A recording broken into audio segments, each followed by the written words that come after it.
International coverage of the crisis in Ukraine is focused to a large extent on geopolitical or even military aspects.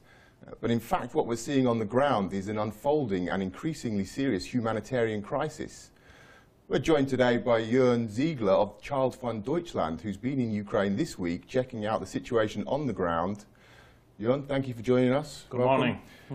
Could you begin by telling us a little bit about your trip here, what your findings have been, what your impressions have been? Sure. ChildFund Deutschland is involved in supporting activities in Ukraine since nearly 15 years, but our cooperation with various local organizations got a new dimension since last year, since the present crisis started.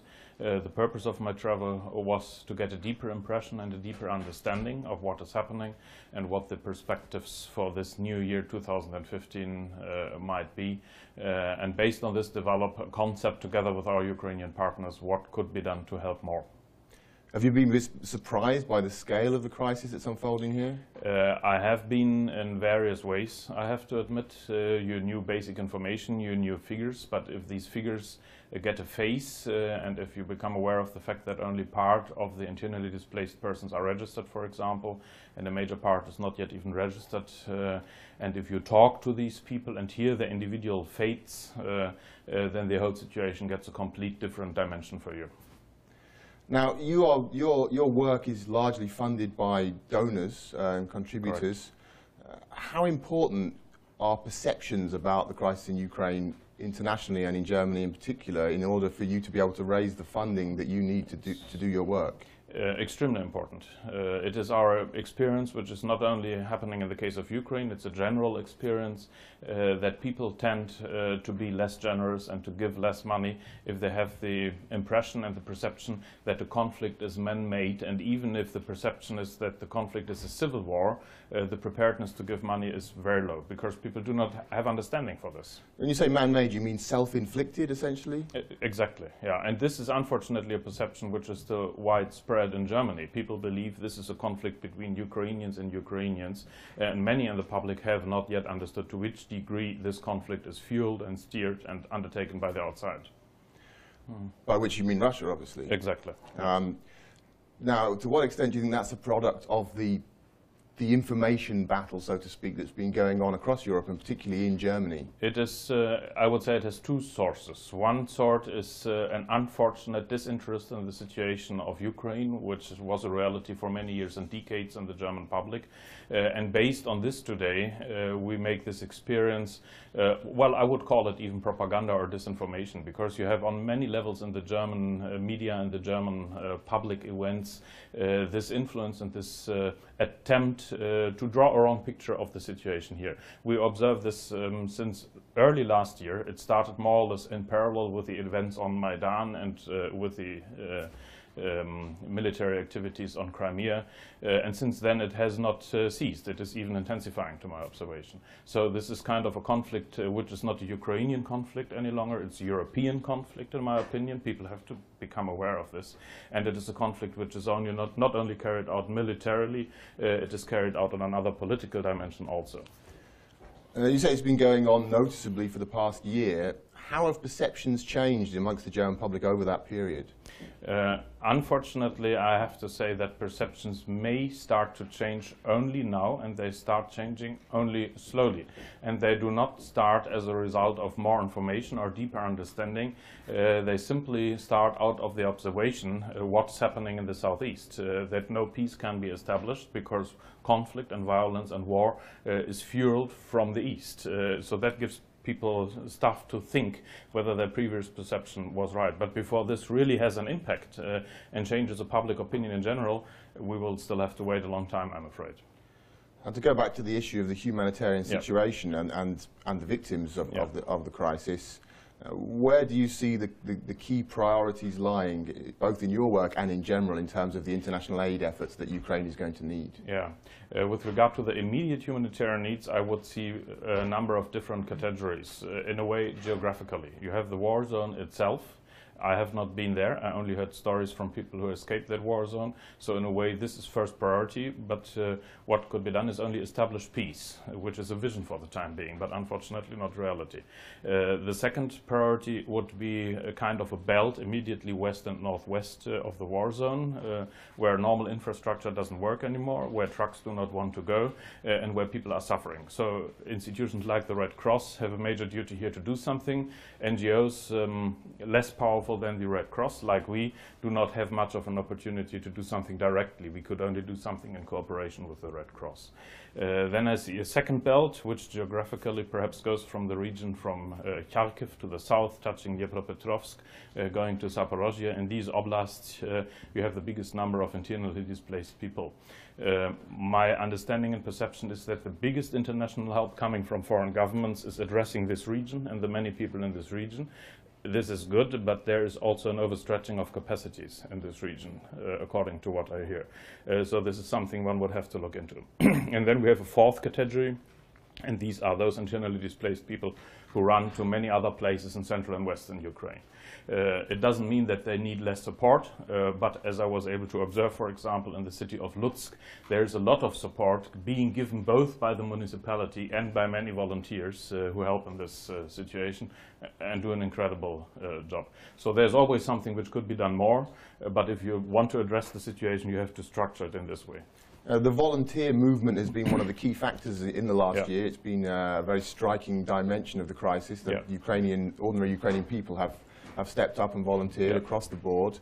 Will you be making one of the focuses of your aid support to support the volunteers that already exist, the networks that have emerged in the past year? And let me say first, this role and dimension of volunteer activity was probably my biggest learning during this visit, because this was something which had not reached me as an information, having been in Germany or other Western European countries before. So this is something I learned only here, and I'm really impressed by what I saw.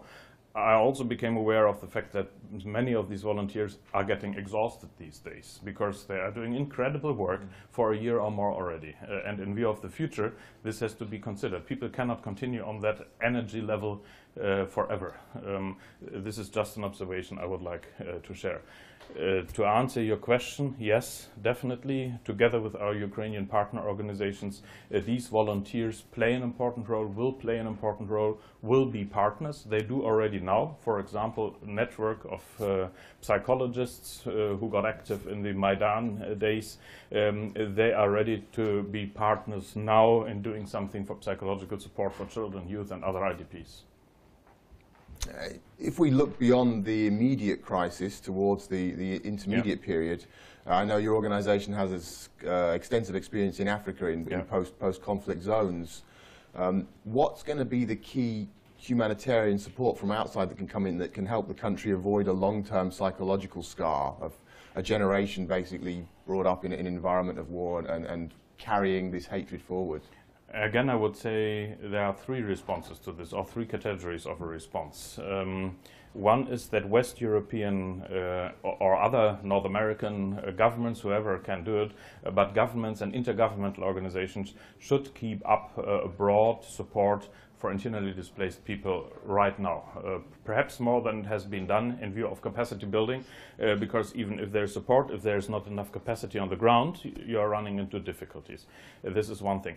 NGOs like us and others who are willing, together with their donors, to support activities in Ukraine, I think there are enough niches which are not covered by the big wave of support, like, for example, psychological support for children among the IDPs. This is where we want to have one of our focus on. And the third one, and this is a learning here, again, which I did not have in my mind before I came, I think the international community in general has to think about a much stronger and much broader attempt to support this country.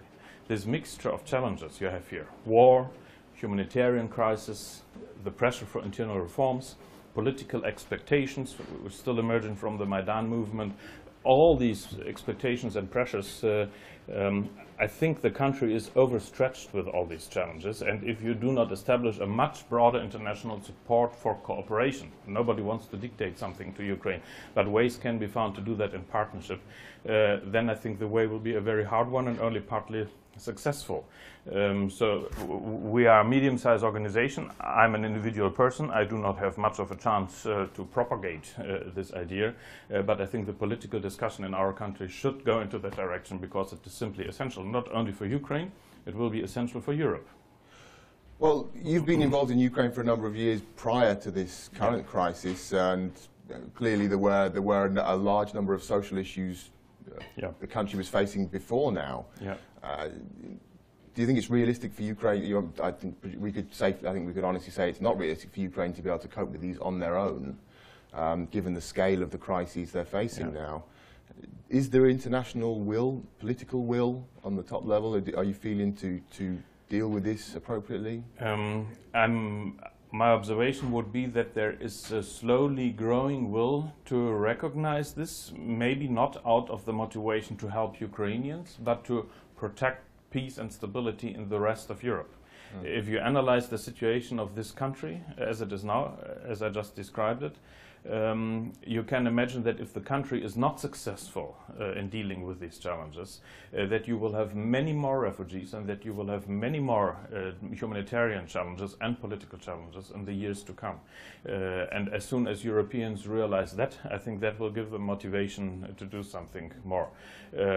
It is a pity that motivation has to go that way and through this curve, but better it takes that way than it does not happen at all.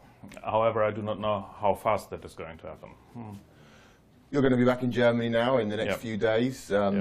What's going to be the key message you take back to you, and how are you going to attempt to put that across to the broader public and to the decision-making echelons? The key, well, I'm still digesting a very intensive week, and I'm structuring what we can do formally as a child and youth support organization, and there we have a number of ideas which were developed together with our Ukrainian partner organizations, and with the information collected here, I'm quite confident that I will be able to better address our donors to give more, and hopefully that will work, and then we can help more children and youth in need. On the other side, I'm thinking as an individual person, as an adult European, if I may say so, whether I can do something individually through all the contacts I have to raise awareness of the broadness and the deepness of the challenge in Ukraine. And by next week I should be ready to write some letters, do some phone calls, invite for some meetings, as long as I can do that, even if it is just in a private capacity. Well, Mr. Ziegler, we wish you the best of luck with that. Thank you again for joining us. Good luck in Ukraine. Thank you. This has been Joern Ziegler with Peter Dickinson in the Ukraine Today newsroom. Now back to the culture news.